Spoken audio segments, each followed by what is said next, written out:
गजाननं भूतगणादिसेवितं कपित्थजम्बूफलसारभक्षितम् उमासुतं शोकविनाशकारणं नमामि विघ्नेश्वरपादपङ्कजम्। सदाशिवसमारम्भां शङ्कराचार्यमध्यमाम् अस्मदाचार्यपर्यन्तां वन्दे गुरुपरम्पराम्। अपारकरुणासिन्धुं ज्ञानदं शान्तरूपिणं श्रीचन्द्रशेखरगुरुं प्रणतोऽस्मि मुदान्वहम्। देवे देहे च देशे च भक्त्यारोग्यसुखप्रदं बुधपामरसंसेव्यं तं श्रीजयेन्द्रं नमाम्यहम्। नमामः शङ्करान् वाक्यविजयेन्द्रसरस्वतीं श्रीगुरुं शिष्टमार्गानुनेतारं सन्मतिप्रदं श्रीसत्यचन्द्रशेखरेन्द्रसरस्वतीस्वामिने नमः। सर्वमङ्गलमाङ्गल्ये शिवे सर्वार्थसाधिके शरण्ये त्र्यम्बके देवी नारायणि नमोस्तुते। ప్రియమిత్రులందరికీ కూడా హృదయపూర్వక ధన్యవాదాలు. ఆత్మీయులారా, మనం ప్రతినిత్యము కూడా వేద ధర్మంలో ఒక శ్లోకం సర్వత్రా మనకు వినిపిస్తూ ఉంటుంది. ఆకాశాత్ పతితం తోయం యదా గచ్చతి సాగరం సర్వదేవ నమస్కారః కేశవం ప్రతిగచ్చతి అని. అంటే ఆకాశం నుండి రాలిన ప్రతి బిందువు కూడా పరమ పవిత్రమైనటువంటి నదిలో చేరినప్పుడు ఆ యొక్క నది యొక్క పేరు ద్వారా పిలువబడుతుంది.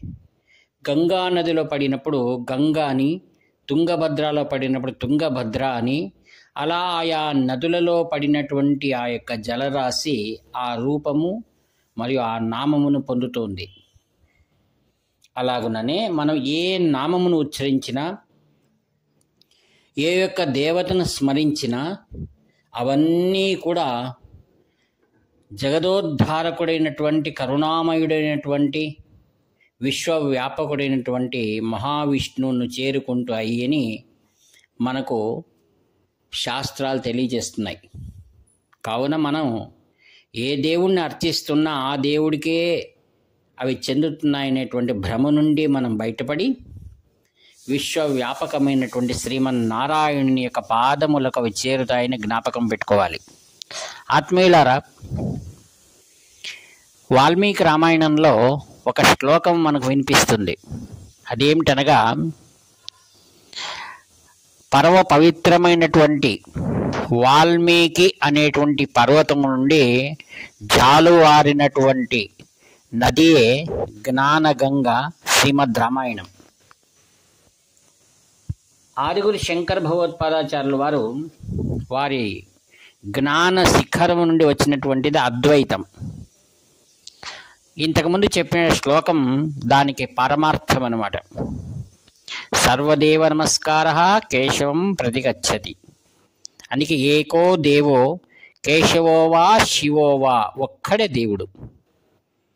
ఆత్మీయులారా, ఆదిగురు శంకర ఆచార్యుల వారి ద్వారా పరమపదమైనటువంటి సర్వజ్ఞ పీఠాన్ని ఏదైతే స్థాపించబడి ఉన్నదో, కాంచి కామకోటి పీఠం, ములాంనాయ పీఠం, అందరి ఆచార్యులు కూడా మానవుల యొక్క ఉద్ధరణకై మరియు వేదధర్మ ప్రతిష్టాపనకై సదా సర్వత్రా కృషి చేస్తూ తమ తపస్సునంతటినీ కూడా మనకై వినియోగిస్తూ ఉన్నారు. అందరిలో జాలువారినటువంటి ఆ జ్ఞానం, ఆ యొక్క అద్వైతం, ఆ తపస్సు ఒక భూమిక. అది అందులో శ్రీ కాంచి కామకోడి పరమాచార్య స్వాముల వారికి అత్యంతమైన ప్రియమైన వారు శ్రీ శంకర విజయేంద్ర సరస్వతి మహాస్వాముల వారు. వారి మాటల్లోనే ఒకసారి చెప్పారు, శ్రీ శంకర విజయేంద్ర సరస్వాముల వారు బాల్యంలో గుల్బర్గా పట్టణంలో వారు వేదాధ్యయనం చేసిన తర్వాత కాంచి పరమాచార్యుని వారిని వారు కలిశారు గుల్బర్గాలో. అక్కడ వారిని ఆశీర్వదించారు.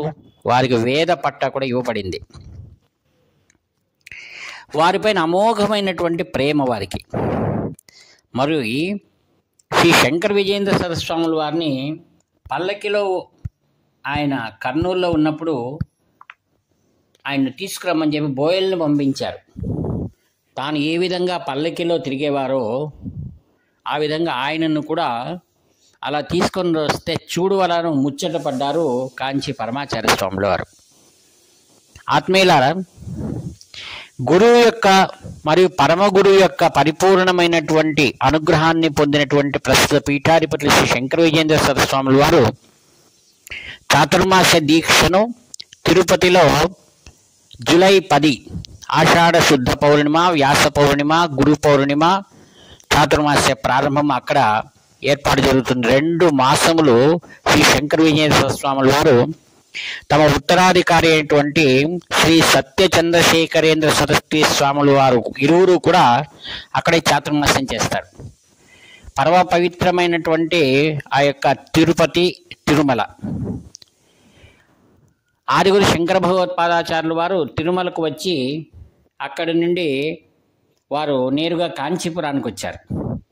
అదే పీఠంలో శ్రీ శంకర విజయ సరస్వాముల వారు కాంచి నుండి తిరుపతికి వచ్చి అక్కడ చాతుర్మాసం చేస్తున్నారు. సాధూనాం దర్శనం పుణ్యం, స్పర్శనం పాపనాశనం, సంభాషణం కోటితీర్థం, వందనం మోక్షదాయకమని. చాతుర్మాస్యంలో యతీశ్వర్లను, గురువులను దర్శించుకోవడం అన్నిటి ద్వారా అపరిమితమైనటువంటి శ్రేయస్సు కలుగుతుందని శాస్త్రాలు తెలియజేస్తున్నాయి. ప్రతి ఒక్కరు కూడా ఈ చాతుర్మాస్యంలో కేవలం యతీశ్వరులను మాత్రం కాకుండా అన్ని ధర్మాల వారు కూడా చాతుర్మాస్యాన్ని ఆచరిస్తారు. మనం కూడా ఇళ్లలో ఏవైతే దురలవాట్లు ఉన్నాయో వాటినన్నింటినీ కూడా 2 నెలల పాటైనా మనం ఆపి మనం కూడా శాకాహారంతో ఉండడం, దేవస్థానాలకు వెళ్ళడం, బ్రాహ్మీ ముహూర్తం లేచి స్నాన సంధ్యావందనలు చేసుకోవడం, ఆచారాలను దర్శించుకోవడం, తీర్థక్షేత్రాలు దర్శించుకోవడం ఈ చాతుర్మాసంలో చేసినట్లయినా ఆ మహాత్ముల సంపూర్ణమైన అనుగ్రహం మనకు కలుగుతుంది. ప్రారంభం ఎప్పుడు? ఆషాఢ శుద్ధ పౌర్ణిమ, వ్యాస పౌర్ణిమ. ఆచార్యులను దర్శించుకోవడం ద్వారా మరి వారికి భిక్షావందనము మరియు అక్కడ పాదుకా పూజ, ప్రతినిత్యము జరిగేటువంటి గోపూజలు మరియు మహా త్రిపుర సుందర సమేత శ్రీ చంద్రమౌళేశ్వర స్వామి వారి నిత్య పూజ, ఇవన్నీ కూడా మనం పాల్గొనడం ద్వారా మన యొక్క ఆది వ్యాధి హరం రుణ మృత్యు దారిద్ర నాశనం శ్రీ పుష్టికీర్తనం వందే విప్రశ్రీ పాదపంకజం అన్నారు.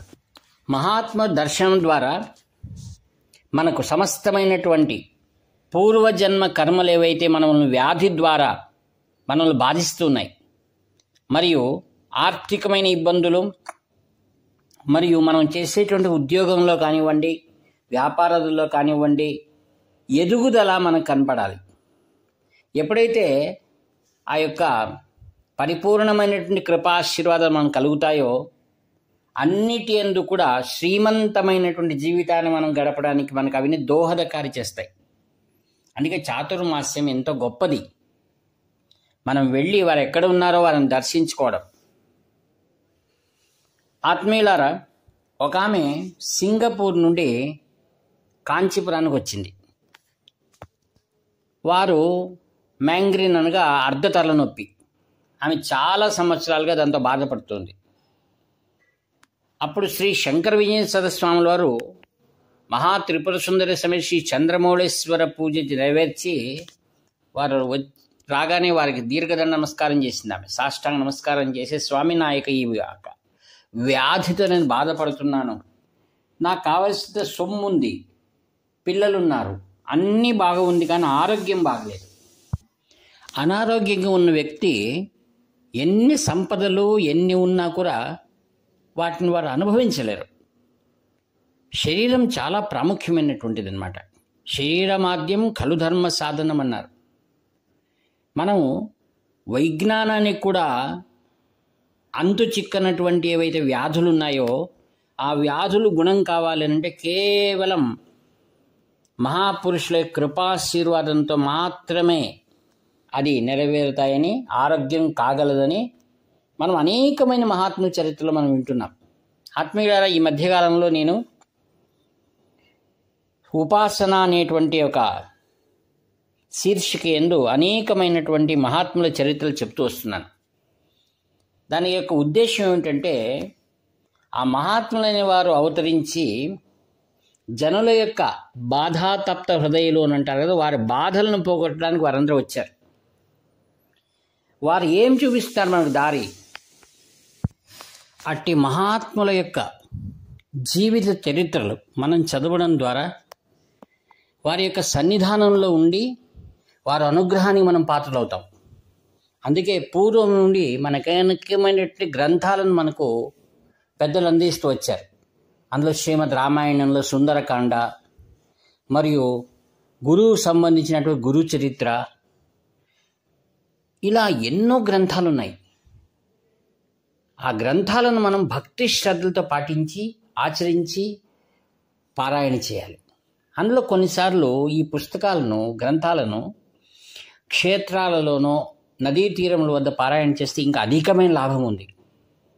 ఆత్మీయులారా, గుల్బర్గా దగ్గర ఉన్నటువంటి గాణగాపురంలో మనం వెళ్తే అక్కడ పవిత్రం నదీ సంగమం ప్రక్కనే ఉన్నటువంటి వటవృక్షం దగ్గర వందలాది మంది భక్తులు అత్యంత శ్రద్ధాభక్తులతో ఒక మండలం కానీ ఒక వారం రోజులు కానీ గురుచరిత్ర పారాయణ చేస్తూ ఉంటారు.